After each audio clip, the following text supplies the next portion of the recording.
ಜಿಲ್ಲೆಯ ಪಾರಂಪರಿಕ ಕಲೆಗಳನ್ನ ಉಳಿಸುವ ಕಾಯಕದಲ್ಲಿ ತೊಡಗಿಸಿಕೊಂಡವರು ಹಲವಾರು ಮಂದಿ. ಆದರೆ ಶಿಕ್ಷಕರು ಈ ನಿಟ್ಟಿನಲ್ಲಿ ಹೆಚ್ಚಿನ ಮುತುವರ್ಜಿ ವಹಿಸಿರುವ ಉದಾಹರಣೆಗಳು ಕಡಿಮೆ. ಆದರೆ ಇತ್ತೀಚಿನ ದಿನಮಾನದಲ್ಲಿ ಶಿಕ್ಷಕರ ತಂಡ ಭಾರತೀಯ ಕಲೆಯಲ್ಲಿ ಒಂದಾಗಿರುವ ವರ್ಲಿ ಕಲೆಯತ್ತ ಹೆಚ್ಚು ಆಕರ್ಷಿತರಾಗ್ತಾ ಇದ್ದಾರೆ. ಪುತ್ತೂರಿನಲ್ಲಿ ಇಂತಹ ಶಿಕ್ಷಕರ ತಂಡವೊಂದು ಸದಾ ವರ್ಲಿ ಕಲೆಯನ್ನ ಮನೆ ಕಚೇರಿಗಳ ಗೋಡೆಗಳ ಮೇಲೆ ಪಡಿಮೂಡಿಸುತ್ತಿರುವುದು ಕಂಡು ಬರ್ತಾ ಇದೆ. ಇದೀಗ ಈ ತಂಡ ಪುತ್ತೂರಿನ ಎಸಿ ಕಚೇರಿಯನ್ನ ವರ್ಲಿ ಕಲೆಯ ಮೂಲಕ ಶೃಂಗಾರ ಮಾಡಲು ಹೊರಟಿದೆ. ಪುತ್ತೂರು ಉಪವಿಭಾಗಾಧಿಕಾರಿಯವರ ಕಚೇರಿ ಸದಾ ಜನತೆಯ ಆಶ್ರಯ ತಾಣ. ಪ್ರತಿಯೊಂದು ಕೆಲಸಕ್ಕೂ ಕಂದಾಯ ಇಲಾಖೆಯ ಈ ಪ್ರಮುಖ ಘಟ್ಟಕ್ಕೆ ಭೇಟಿ ನೀಡಲೇಬೇಕು. ಈ ನಿಟ್ಟಿನಲ್ಲಿ ಜನತೆಗೆ ಕಂದಾಯ ಇಲಾಖೆಯ ಮಾಹಿತಿಯನ್ನ ತಿಳಿಸಲು ವರ್ಲಿ ಕಲೆಯ ಮೊರೆ ಹೋಗುವ ಚಿಂತನೆ ಅಧಿಕಾರಿ ವರ್ಗದ್ದಾಗಿದೆ. ಇದಕ್ಕೆ ಪೂರಕವಾಗಿ ಪುತ್ತೂರು ಎಸಿ ಕಚೇರಿಗಳ ಗೋಡೆಗಳ ತುಂಬ ವರ್ಲಿ ಕಲೆ ಅರಳುತ್ತಿದೆ. ಶಿಕ್ಷಕರ ತಂಡ ಈ ವರ್ಲಿ ಕಲೆಯ ಮೂಲಕ ಗೋಡೆಯ ಸೌಂದರ್ಯವನ್ನ ಇಮ್ಮಡಿಗೊಳಿಸುವ ಕಾಯಕ ನಡೆಸುತ್ತಿದ್ದಾರೆ.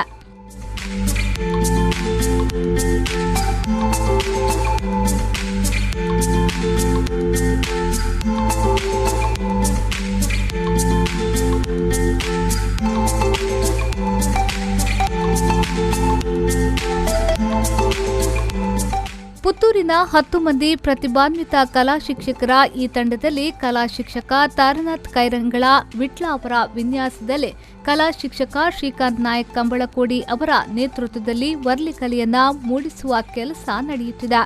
ಸರ್ಕಾರದ ಯೋಜನೆಗಳನ್ನು ಭಾರತೀಯ ಚಿತ್ರಕಲೆ ವರ್ಲಿ ಚಿತ್ರಕಲೆಯ ಮೂಲಕ ತೋರಿಸುವ ಒಂದು ನಿಟ್ಟಿನಲ್ಲಿ ತಾಲೂಕಿನ ಆಯ್ದ ಸುಮಾರು 9 ಜನ ಕಲಾ ಶಿಕ್ಷಕರನ್ನು ಮಾನ್ಯ ಲೋಕೇಶ್ ಸಿ ಕ್ಷೇತ್ರ ಶಿಕ್ಷಣಾಧಿಕಾರಿಗಳು ಇವರ ಮಾರ್ಗದರ್ಶನದಲ್ಲಿ ಇಲ್ಲಿಗೆ ನಿಯೋಜನೆ ಮಾಡಿದ್ದಾರೆ.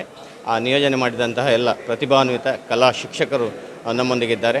ವರ್ಲಿ ಕಲೆಯ ಮೂಲಕ ನಮ್ಮ ದಕ್ಷಿಣ ಕನ್ನಡ ಜಿಲ್ಲೆಯ ನಾಡಿನ ಸಂಸ್ಕೃತಿಯನ್ನು ಬಿಂಬಿಸುವಂಥ ಪ್ರಯತ್ನವನ್ನು ಶಿಕ್ಷಕರು ಮಾಡ್ತಾ ಇದ್ದಾರೆ. ಈ ದಿಶೆಯಲ್ಲಿ ನಮಗೆ ಸಹಾಯಕ ವಿಭಾಗಾಧಿಕಾರಿಗಳು ಮತ್ತು ಮಾನ್ಯ ಕ್ಷೇತ್ರ ಶಿಕ್ಷಣಾಧಿಕಾರಿಗಳು ಸಹಕಾರ ಮತ್ತು ಮಾರ್ಗದರ್ಶನವನ್ನು ನೀಡ್ತಾ ಇದ್ದಾರೆ. ಯಕ್ಷಗಾನಕ್ಕೆ ಕನ್ನಡ ನಮ್ಮ ತುಳುನಾಡಿನ ಗಂಡು ಕಲೆ ಯಕ್ಷಗಾನ, ಆಟಿಕಳಂಜ ಮತ್ತು ಕಂಬಳಕೋಣದ ಓಟ ಮತ್ತು ಶಾಲೆಯ ನಮ್ಮ ಶಿಕ್ಷಣಕ್ಕೆ ಸಂಬಂಧಪಟ್ಟಂತೆ ವರ್ಲಿ ಚಿತ್ರಗಳು ನಡೀಲಿಕ್ಕಿದೆ. ರೆವಿನ್ಯೂ ನಮ್ಮ ಸರ್ಕಾರದ ಯೋಜನೆಗಳನ್ನು ಅಂಗವಿಕಲರಿಗೆ ಸಂಬಂಧಪಟ್ಟಂತೆ, ಸರ್ವೆ ಇಲಾಖೆಗೆ ಸಂಬಂಧಪಟ್ಟಂತೆ ಮತ್ತು ಮಳೆ ಕೊಯ್ಲು ಇನ್ನಿತರ ಕಾನ್ಸೆಪ್ಟ್ಗಳನ್ನು ಈ ವರ್ಲಿ ಚಿತ್ರದ ವೃತ್ತಗಳಲ್ಲಿ ಹಾಕಿ ನಾವು ಪ್ರಚುರಪಡಿಸಲಿಕ್ಕಿದ್ದೇವೆ. ಇವರೊಂದಿಗೆ ಸುಬೋಧ ಪ್ರೌಢಶಾಲೆಯ ಕಲಾ ಶಿಕ್ಷಕಿ ಶಾರದಾ, ಸಾಲ್ಮರ ಪ್ರೌಢಶಾಲಾ ಕಲಾ ಶಿಕ್ಷಕಿ ಜಯಲಕ್ಷ್ಮಿ, ಕೊಂಬಿಟ್ಟು ಕಲಾ ಶಿಕ್ಷಕ ಜಗನ್ನಾಥ್ ಅರಿಯಡ್ಕ, ಕೆಪಿಎಸ್ ಕುಮ್ರದ ಕಲಾ ಶಿಕ್ಷಕ ಪ್ರಕಾಶ್ ಬಿಟ್ಲ, ಕೆಪಿಎಸ್ ಕುಮ್ರದ ಕಲಾ ಶಿಕ್ಷಕ ಪ್ರಕಾಶ್ ಬಿಟ್ಲ, ಕೆಪಿಎಸ್ ಕೆಯೂರು ಕಲಾ ಶಿಕ್ಷಕ ಎನ್ಎಚ್ ಗೌಂಡಿ, ಸಾಂದೀಪನಿ ನರೇಮುಗ್ರು ಕಲಾ ಶಿಕ್ಷಕ ಸುಚೇತ್, ಮುಖ್ವೆ ಸರ್ಕಾರಿ ಹಿರಿಯ ಪ್ರಾಥಮಿಕ ಶಾಲಾ ಶಿಕ್ಷಕ ಚರಣ್ ಕುಮಾರ್, ಕೇಶವ್ ಮಟ್ಟಿದಡ್ಕ ಅವರು ಈ ವರ್ಲಿ ಜಗತ್ತಿನಲ್ಲಿ ತಮ್ಮನ್ನ ತೊಡಗಿಸಿಕೊಂಡಿದ್ದಾರೆ. ಪುತ್ತೂರು ಎಸಿ ಕಚೇರಿಗೆ ದಿನಕ್ಕೆ 100 ಮಂದಿ ಬರುತ್ತಾರೆ. ಹೀಗೆ ಬಂದವರು ತಮ್ಮ ಸರದಿಗಾಗಿ ಕಾಯುತ್ತಾರೆ. ಈ ಸಂದರ್ಭದಲ್ಲಿ ಗೋಡೆಗಳ ಮೂಲಕ ಚಿತ್ರೀಕರಣವಾಗಿರುವ ಕಲೆ ಹಾಗೂ ಅದರಲ್ಲಿರುವ ಮಾಹಿತಿ ಗಮನಿಸುತ್ತಾರೆ. ಇದರಿಂದ ಸರ್ಕಾರಿ ಸೌಲಭ್ಯಗಳ ಮಾಹಿತಿಯು ಜನತೆಗೆ ದೊರೆಯುತ್ತದೆ ಎಂದು ಹೇಳುತ್ತಾರೆ ಪುತ್ತೂರು ಉಪವಿಭಾಗಾಧಿಕಾರಿ ಡಾಕ್ಟರ್ ಯತೀಶ್ ಹುಲ್ಲಾಲ್ ಅವರು. ಪುತ್ತೂರಿನ ಉಪವಿಭಾಗಾಧಿಕಾರಿ ಕಚೇರಿಯ ಕಾರಿಡಾರ್ ಅನ್ನು ಶಿಕ್ಷಣ ಇಲಾಖೆಯ ಪ್ರತಿಭಾನ್ವಿತ ಚಿತ್ರಕಲಾ ಶಿಕ್ಷಕರ ಸೇವೆಯನ್ನು ನಿಯೋಜನೆ ಮೇಲೆ ಪಡ್ಕೊಂಡು BO ಲೋಕೇಶ್ ಮತ್ತು ತಾರನಾಥ್ ಕೈರಂಗಳ ಶಿಕ್ಷಕರು ವಿಟ್ಲ ಇವರ ಸಹಕಾರ ಮತ್ತು ನಮ್ಮ ಪುತ್ತೂರಿನ ವಿವಿಧ ಚಿತ್ರಕಲೆಯ ಶಿಕ್ಷಕರುಗಳ ಒಂದು ಸಹಕಾರದಿಂದ ವರ್ಲಿ ಚಿತ್ರಕಲೆಗಳ ಮೂಲಕ ನಾನು ಸೌಂದರೀಕರಣದ ಒಂದು ಪ್ರಯತ್ನಕ್ಕೆ ಕೈ ಹಾಕಿದ್ದೇನೆ. ಇದು ಎಲ್ಲ ನನ್ನ ಕಚೇರಿಗೆ ಆಗಮಿಸುವ ಸಾರ್ವಜನಿಕರು ಮತ್ತು ಇತರ ಇಲಾಖೆಗೆ ಆಗಮಿಸಿರುವ ಅಧಿಕಾರಿಗಳಿಗೂ ಕೂಡ ಒಂದು ಸ್ವಲ್ಪ ಮುದ ನೀಡುವಂಥ ಒಂದು ಕೆಲಸ ಆಗಲಿ ಅಂತ ನಾನು ಆಶಿಸ್ತೇನೆ.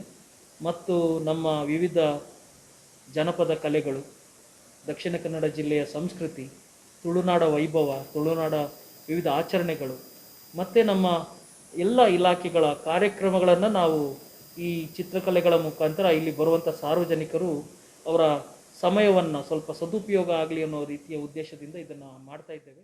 ತುಳುನಾಡಿನ ಕಂಬಳ, ಯಕ್ಷಗಾನ, ಆಟಿಕಳಂಜ ಸೇರಿದಂತೆ ಜಾನಪದೀಯ ತುಳು ಸಂಸ್ಕೃತಿಯನ್ನ ಗೋಡೆಗಳ ಮೇಲೆ ಕೆತ್ತುವ ಕಾಯಕ ಈಗಾಗಲೇ ಆರಂಭಗೊಂಡಿದೆ.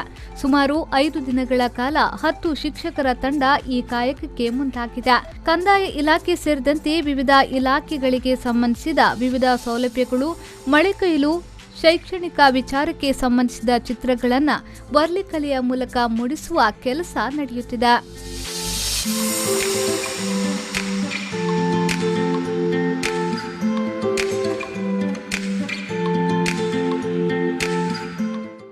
ಅನಿಶ್ ಕುಮಾರ್, ವಿ4 ನ್ಯೂಸ್, ಪುತ್ತೂರು.